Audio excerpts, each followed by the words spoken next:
Service Emergency Warning System from Atlanta, KEC-80. This test is conducted at approximately 11:30 each Wednesday morning, weather permitting. If this had been an actual emergency weather situation, the warning alarm would have been followed by an actual watch or warning. Reception of this broadcast and the warning alarm will vary at any given location.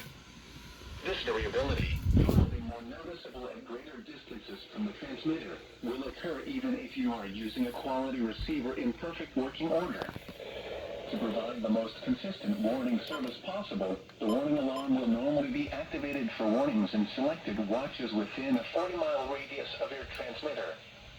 This area includes the following counties in the Atlanta listening area: Cherokee, Clayton, Cobb, DeKalb, Douglas, Fayette, Forsyth, Fulton, Gwinnett, Henry, Newton, Rockdale, and Walton.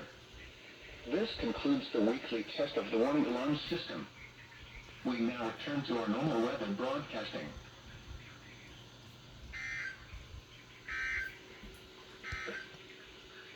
The following